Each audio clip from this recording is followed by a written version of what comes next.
Ladies and gentlemen, welcome back to the Decom podcast here on the African Geekdom Corner with me, your boy JP. It would seem that the year of 2021 was the year of the female-led action movie. So, grab your coffees and let's talk about it. Let's see if any of them, but let's just see. Yep, 2021 was definitely the year for the female-led action film. Although, I don't know, what's the quality like? What did we get? Quality movies? There's getting a lot of movies, and then there's getting quality movies. Were any of those stellar in quality? The year started off with, I'll just say, my favorite of the four that we're about to talk about. Gunpowder Milkshake, released July 14th, which had the genius casting of Michelle Yeoh and Angela Bassett, my queens. The lead was Karen Gillan. Also, they had Carla Gugino, Freya Allen, Lena Headey, another queen. And here's the thing. While just doing the research, I realized Freya Allen was in it. I cannot tell you, was she the girl? I had planned on rewatching Gunpowder Milkshake, but one thing led to another. I haven't. So yeah, as it goes, it was very bright colored. Felt like a comic book adaptation, a proper comic book adaptation. It actually, that pedigree-wise, it is very similar. It looks very similar to The Harder They Fall, with also very bright colors in that movie. I know it's because of that I enjoyed it more. No. It was because of Lena Headey, Michelle Yeoh, and Angela Bassett. Genius casting for these three. So what did we have in Gunpowder Milkshake? Basically, heavily inspired by John Wick. Directed by, I'm not going to murder the name, Navot Papushado. I hope at a budget of $30 million. It's a Netflix movie, and for a $30 million budget, yeah, it was pretty decent. The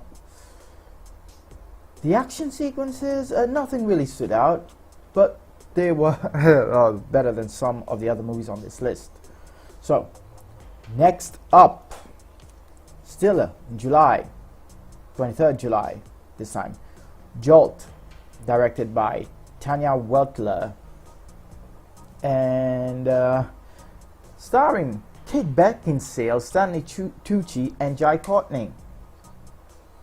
This one felt like it was more inspired by, this one felt like it was more inspired by Crank, vis-a-vis John Wick, Jason Statham's Crank, that is. And what's it about? Kate Beckinsale, not in her underworld mode. Kate Beckinsale basically had anger issues, explosive, probably a made-up thing. Stanley Tucci is her psychiatrist, advising her on going out on a date. Turns out the date is played by Jai Courtney. The date gets killed later that she's had for only 2 days. She loses her shit, goes on a murderous rampage, trying to find her 2-day-old boyfriend's killer. And do we dare to think that her 2-day-old boyfriend was not dead? That he might be the villain and shows up in the third act somewhere? Very predictable, this one, very fucking predictable. I love Kate Beckinsale, but, could have been better. She deserved better, but she was great. And the action sequences in this one, again, nothing really stood out. Except for there was kind of a great extended action sequence in the third act, but you could tell it was a stunt double. Yeah, I think the director and cinematographers, they must have checked out. Couldn't give a fuck. If I can tell it's a stunt double, then yeah, I guess. Alright. After Jolt, we had perhaps the most expensive movie on this list, which is The Protege, directed by Martin Campbell. Okay, Martin Campbell, who directed GoldenEye and Casino Royale. Also Green Lantern, but they can all be golden. The Protege stars Maggie Q, Michael Keaton, and Samuel L. fucking Jackson. Holy shit. Its rating on the IMDb rating for this one is a 6.1 out of 10. I didn't give the ratings for the others. Gunpowder Milkshake has a rating of 6.1 out of 10 also. Jolt, 4.6 out of 10. Has the lowest rating of the bunch. So, The Protege, starring Maggie Q. Maggie Q, whom I love, had the TV show Nikita, 4 seasons of, was great. Better than this fucking movie. Again, another actress who, in my opinion, she's better than this movie. Sam is better than this movie. Michael Keaton, better than this movie. Although, this is the one that had better action sequences. Don't forget, Maggie Q is a student of Jackie Chan. So she kicks ass. You don't have to worry about, is that a stunt double? No, it isn't. It's all her. So she is an assassin along with Samuel L. Jackson. She is his protege, title drop. Of course, Sam Jackson, for one reason or another, gets killed because of his past comes back to haunt him. And then she goes on a revenge quest to find who or why he was killed, for what reason. But do we dare to think that maybe he wasn't really dead? That he would show up in the third act at the last minute, either as the villain or some kind of avenging angel? Dare we think that? Also filled with tropes and some predictability. Execution is everything, but this one has a great pedigree. Martin Campbell, great director. I don't know how it fell apart. Yeah, it wasn't that memorable. I mean, damn, Robert Patrick is in it. Fucking T-1000. In a bit role, tiny little role. Didn't use him properly. I don't remember if there was sequel bait for this one. And remember, there was sequel bait for Jolt and Gunpowder Milkshake. Both of which I will be there to watch the sequels, because I think it can only go up from here. Okay, fourth on our list is Kate, directed by Cedric Nicolas Trajan. So a lot of these directors, 3 of them, I've never heard of them. I don't know if they're any good. This one had a budget of 25 million. Okay, released in October, 9th of October 2021. Cast is Mary Elizabeth Winstead, Woody Harrelson, and the girl is Miku. Yeah, I'm not gonna do that. I'm not gonna mess up her name. Yeah. So this one has more in common with Jolt, actually.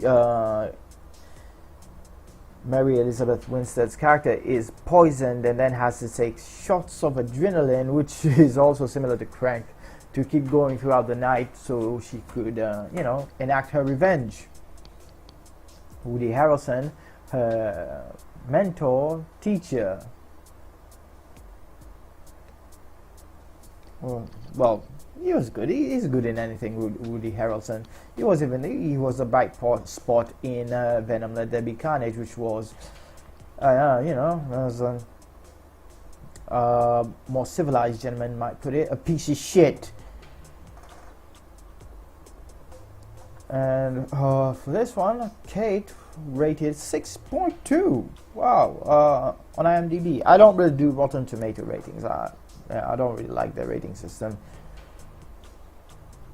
And that's our roundup of these movies. For me personally, Gunpowder Milkshake, as I said, was my favorite. Maybe because of the cast, maybe because of the execution. And it really sticks out that these movies are at least the three being Gunpowder Milkshake, Jolt, and Kate, did go for a more colorful aesthetic, a neon-drenched aesthetic, if you will. Whereas Protege, a more traditional spy thriller, kept it a little more grounded. But still, bit of a mess. And And it's unfortunate, we have 4 movies led by female stars, 4 action movies, which I'm grateful for. But none of them really stood out from the crowd. It could have been better. Could have been a lot better. I mean, we had these 4 this year, and in 2020 we had Charlize Theron in The Old Guard, which was more of an ensemble, but that movie was great. That one really stood out. And I thought we had cracked like the female action movie thing. Remember The Long Kiss Goodnight, starring Samuel L. Jackson and Gina Davis. That was awesome. I mean, maybe, I don't know, I grew up on Sarah Connor and Ellen Ripley. Also, the old guy, also Charlie Baltimore in The Long Kiss Goodnight. That should have gotten a sequel, but it didn't. All in all, those are my thoughts on these 4 movies this year. Good efforts, but nothing really jumped out at me, except for the one bad effort, which was Jolt. Although I did enjoy the baby throwing scene. I don't know. Don't judge me. It was alright. So, as usual, this has been me, your boy JP. Live long and prosper. May the force be with you. And may the odds be ever in your favor. JP, out.